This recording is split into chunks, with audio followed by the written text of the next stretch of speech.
आज की इस वीडियो में हम जानेंगे कि कैसी होती है पनडुब्बी पनडुब्बी में नाविक की जिंदगी।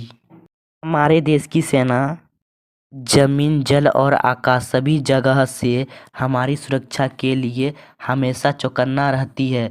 लेकिन दोस्तों, हमारे देश की कुछ सेना ऐसे भी है जो दिन रात जमीन और आसमान के बजाय समुद्र के हजारों फीट के नीचे में देश की सुरक्षा में लगे रहते हैं। ये वो नाविक है जो कि पनडुब्बी के अंदर कई घंटे कई महीने रहकर देश की सेवा करते हैं। इन नाविकों की जिंदगी जानने के लिए आपको ये वीडियो अंत तक देखना होगा।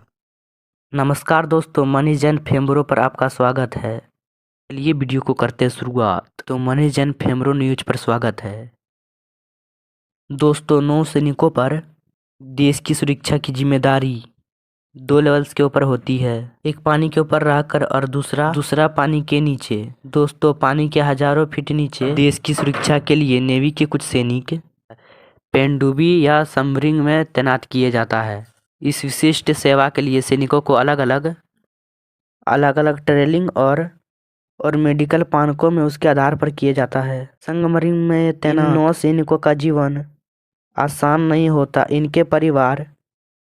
इनकी परिवार वाले बताते हैं कि इनकी जिंदगी बहुत कठिन होती है। जब वो मिशन पर जाती है तो परिवार को ये भी पता नहीं होता कितने दिन के लिए कहाँ जा रहे हैं और कब वापस आएंगे। उसको बस इतना पता होता है जो कि वो ड्यूटी पर जा रहे हैं। इससे ज़्यादा और कोई जानकारी नहीं होती है। जब वो पनडुब्बी के भीतर होते हैं, नहाना तो दूर, उसको दाढ़ी बनाने का भी मौका नहीं मिलता। किसी भी देश के नौसैनिकों का सबसे घातक हथियार पनडुब्बियां ही माना जाता है। दोस्तों, सबमरीन या पनडुब्बी पानी के नीचे और ऊपर दोनों जगह चल सकती है। इनको का मुख्य काम पानी की गहराई नापना और दुश्मनों पर नजर रखना होता है। ये पनडुब्बियों मिसाइल, रॉकेट लॉन्चर जैसे भी हथियारों से भी लैस रहती है, जो इसे दुश्मन जहाज के लिए घातक बनाती है। इसमें तैनात सैनिक किसी को नजरों में आए बिना दुश्मनों के घर में तबाह कर आ सकते हैं। जिस समय ये सैनिक पनडुब्बी में तैनात होते हैं, उस दौरान इन्हें कई तरह की मुश्किलों को भी सामना करना पड़ता है।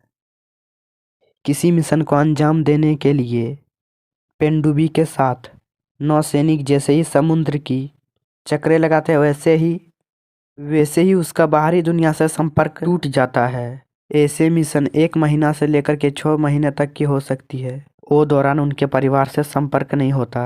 दोस्तों, आपको ये जानकर हैरानी होगी, चारों ओर पानी से घिरे रहने के बावजूद भी पनडुब्बी में सवार नौसैनिक कई दिनों तक नहा नहीं पाते हैं। कई बार तो ऐसा भी होता है, मिशन खत्म कर पानी से ऊपर आने के बाद इन सैनिकों को स्नान करना नसीब होता है। ऐसा इसलिए होता है, पनडुब्बी में हमेशा पानी की कमी होती है और हर एक सैनिकों को 3-4 मग पानी मिलता है। इन पर तैनात सैनिकों को पहनने के लिए डिस्पोजेबल कोट दिए जाते हैं, जिसे 2 या 3 महीने के बाद उतार कर फेंक दिया जाता है। इन कपड़े में एक खास तरह का केमिकल लगा हुआ रहता है। इन सैनिकों को बिना नहाए भी घिनाए नहीं और बीमारियों से दूर रखता है। पनडुब्बी में सभी सैनिक एक ही तरह के कपड़े पहनते हैं, चाहे कोई अधिकारी हो या साधारण सैनिक। पनडुब्बी में रह रहे सैनिक सूरज की रोशनी देखना भी नसीब नहीं होता। इसके चलते जब वो समुद्र की सतह पर आती है, उन सैनिकों को हाथ पैर जकड़न जैसे समस्या से गुजरने पड़ती है। इतना ही नहीं, नौसैनिकों को खाने के भी समस्याओं का सामना करना पड़ता है। खाने के लिए इन्हें बिना तड़के की दाल, रोटी, चावल और बेहद ही मसाले वाली सारी सब्जी दी जाती है। खाने की चीज़ें ताज़ा नहीं होते, बल्कि पैक डब्बे में होती है। खाना बनाते समय इस बात का ध्यान रखा जाता है ज़्यादा धुआं ना उठे, इसलिए खास तौर से सादा खाना बनाया जाता है। अगर मिशन निश्चित अवधि से ज़्यादा समय तक चलता है, पनडुब्बियों में उपलब्ध खानों से ही काम चलाना पड़ता है। पनडुब्बी जब भी समुद्र के अंदर जाती है, उसके साथ डॉक्टर और प्राथमिक सुविधा के साथ होता है। अगर किसी को उल्टी और चक्कर जैसी परेशानी होती है तो तुरंत इलाज किया जा सके।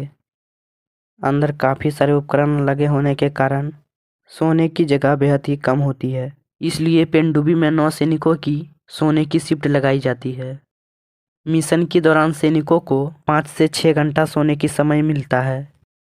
पनडुब्बी में सोने के लिए आमने सामने 2 कंपार्टमेंट होती है, मगर वहाँ का तापमान बेहद गर्म होता है, इसलिए कभी कभी लेकिन कुछ सैनिक कभी कभी जहाँ मिसाइल रखी होती है पनडुब्बी की दूसरे जगहों के मुताबिक वहाँ ठंडी होती है।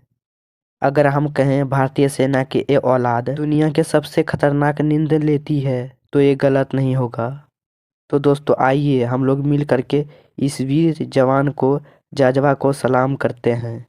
ऐसे मुश्किल हालातों में अपने ज़िंदगी बिताने के लिए तैयार रहते हैं। हम उम्मीद करते हैं दोस्तों आज की इस वीडियो आप लोग को अच्छा लगा हो तो इस चैनल को कर दो सब्सक्राइब एंड वीडियो को कर दो लाइक ऐसे ही वीर जवान के लिए। तब तक के लिए मिलते हैं अगले वीडियो में। तब तक के लिए जय हिंद जय भारत।